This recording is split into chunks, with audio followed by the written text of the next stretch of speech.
This salad is the most hydrating, the most delicious.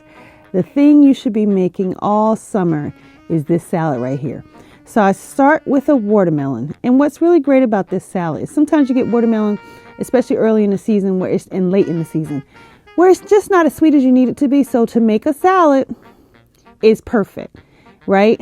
This salad is perfect for that.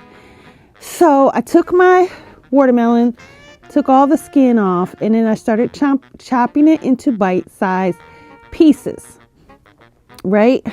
Not too big, not too small. You don't want it to crumble up, but you want it to be, not too big to chew. So bite-sized pieces. And then I use some grape tomato, and I slice those in half or quarters, depending on how big you want it. Just go ahead and chop those up. Make sure you clean them very well. I use a little vegetable wash to clean them and drain them. And you can use grape tomatoes here, but if you don't have grape tomatoes, just go ahead and use regular tomatoes. It's fine. Any kind of tomato you want is fine. Just make sure they're bite-sized pieces. Add that into the watermelon. Okay, so the tomato and the watermelon, they are so hydrating, right? If you don't get enough water, this is a great salad to hydrate you. Now, this thing that I'm chopping now, this is a watermelon radish. A watermelon radish. If you don't have watermelon radish, you can skip it. You can't always find it. But it's in the daikon family, so it's not too peppery. It's kind of mild, but it gives this salad a nice crunch. You could go ahead and use regular radish here, or even daikon radish if you want, or you can skip the radish altogether. But I added in some watermelon radish here, very colorful, gives it a little crunch. Here I have a little bit of arugula, but if you don't have arugula, you could use cilantro, you could use basil, which I'm also using basil. You could use parsley here, any green that you want. Go ahead and add that in there. The arugula is very nice because it gives a little bit of a spiciness, and the basil is good as well. So top that onto your salad and then use some onion. Now you could use, when I first got this salad on the Royal Caribbean cruise, they used red onion. I didn't have red onion here, so I'm using white onion.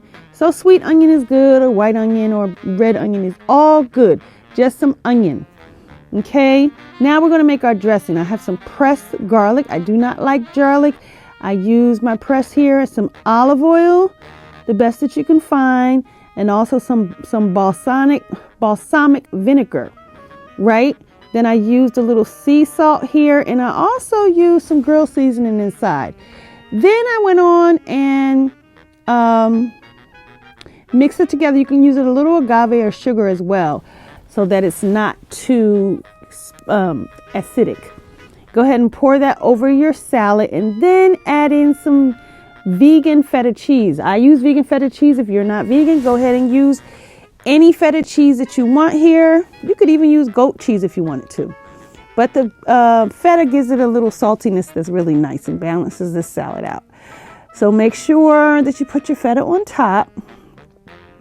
And then you're ready to go, right? You can toss it up and start enjoying this salad. It is the most beautiful salad, and it's so hydrating because the watermelon is filled with water. Tomatoes have lots of water. The radishes have lots of water. So basically, if you are hot and you need to cool off, you need to hydrate, this is the perfect salad. You should be having this one all summer. Bring it to any of your cookouts. It will be a huge hit. I mean, you just can't eat one bowl. It is that good. Don't forget, like and subscribe.